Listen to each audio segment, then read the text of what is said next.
Slick. Wait till that mother start hitting that body. Yeah. Alvarez hit that mother body. Look how slick. Mike, look how slick he is. Oh, he's gonna get in August of 2024 against Israel Madrimov to make him a 4-division champion. That's it. That's all. He hasn't fought since then. Look, with Crawford, I think gaining too much weight and too much muscle might affect them. If they're thinking of surviving and being able to take a punch and being able to go rounds.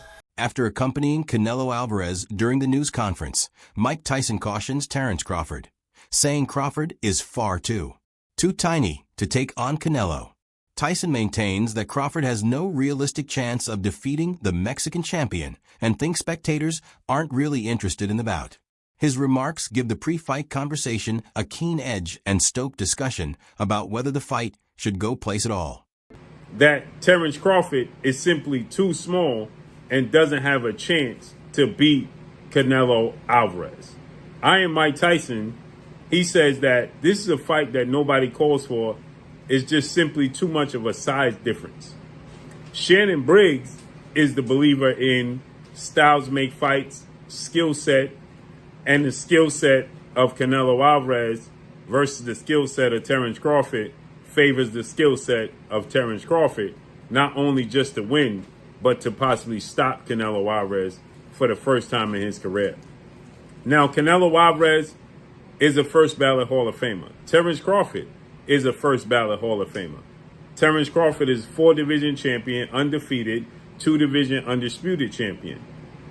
Canelo Alvarez is a 4-division champion, 2-time undisputed super middleweight champion, and reigning undisputed super middleweight world champion with a record of 63 wins, 2 losses, 2 draws, 39 wins by way of knockout. Respected boxing veteran Gabe Rossadu offered his thoughts on the possible matchup between Terence Crawford and Canelo Alvarez. Rosado believes Crawford lacks the strength required to actually harm Canelo. He praised Crawford's mobility, technical prowess, and accuracy, but underlined that those qualities might not be sufficient against a fighter of Canelo's strength and physical presence. Rosado questioned Crawford's capacity to do actual harm by pointing out that Canelo has taken and absorbed the blows of some of the hardest fighters in boxing without cracking.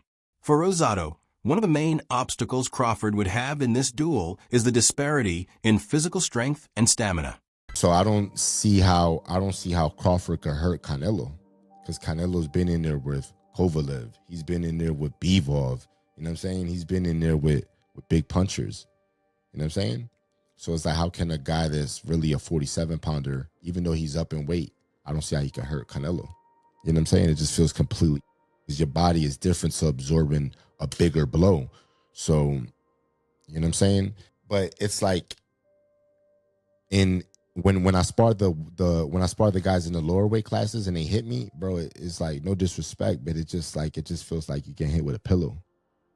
It's just different. It could be a murderous puncher at 147, but if I'm walking around 185 and I'm a solid guy and I'm used to fighting guys, you know, with a different kind of power, and I spar a guy that's a welterweight, it feels like a pillow. Boxing commentator, Showbiz, the adult, offered a clear and direct opinion on the matter. He does not believe Terence Crawford can defeat Canelo Alvarez. His reasoning stems from a combination of size, strength, and stylistic mismatches.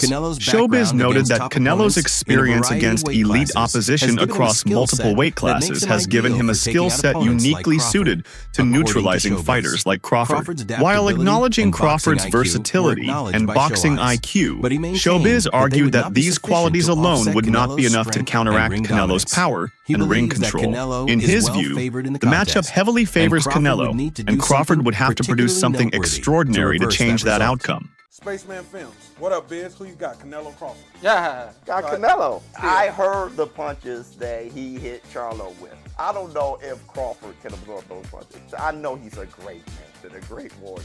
But you come from 147 to put on a better fight than Charlo. I mean, I don't even know what that means. I don't know if that means that Crawford is so great and he can do that, or that means that Charlo set the bar so damn low that anybody could do better than Charlo did last night. Do skill really pay the bill? Because that would be tested. still pay the bills. That's why Canelo's skillful too. Renowned trainer Robert Garcia voiced his worries regarding Crawford's choice to gain a substantial amount of weight in order to. Canelo, fast or significant weight gain, according to Garcia, can have detrimental effects on a fighter's agility, stamina, and general acuity in the ring. He cautioned that Crawford's speed, one of his biggest attributes, would be diminished by the additional weight. Garcia also criticized the similarities drawn between Crawford and Floyd Mayweather, saying they were incorrect. He emphasized that Mayweather never bulked up in the same manner to take on bigger opponents, and that speed and skill, not size, were the main factors in his victories over them. Garcia claims that the physical demands of combat at a significantly higher Crawford might be at a disadvantage due to his weight even before the first bell rings. Look, with Crawford, I think gaining too much weight and too much muscle might affect them. If they're thinking of surviving and being able to take a punch and being able to go rounds, then they're trying to maybe go the distance and they'll be happy with that. But I think Crawford's natural talent, Mayweather had it. You know, you guys were just mentioning right now that Crawford, Mayweather never needed to gain weight and never needed to be heavy to be able to beat those bigger guys. I think Crawford's skills, we give Crawford a chance because we know how good he is, how, you know, his skills, his speed, his combinations. But if he's gaining so much weight, he might not be able to do those. He might not be able to have those same skills when it comes to his speed, his footwork, because of the weight. So we'll see. You know, I just hope he's not just training and getting big to survive and go the distance, because maybe that's a win for him. Maybe he's thinking, if I go the distance with him, that's a big win for me. So, you know, I just hope not. I expect Crawford to actually pull up some runs and maybe even pull up the fight. But if he's too heavy, too big, he's gonna get hit, and he's gonna have to exchange punches, and that's where the danger comes in. Gary Antoana praised Canelo Alvarez for being an expert in his particular style of boxing. He characterized Canelo as a boxer who is well aware of his advantages and knows how to use them to his fullest potential in each battle. According to Antoana, Crawford cannot just take away Canelo's years of refinement. Top-tier competition has honed Canelo's skill set, which includes body shots, counterpunches, and defensive head movements. Although Antoana recognized that Crawford is a skilled and versatile fighter, he emphasized that Canelo is an especially difficult opponent because of his ability to enforce his style. He added that it is very challenging for opponents to break the flow once a boxer reaches the degree of assurance and effectiveness Canelo exhibits.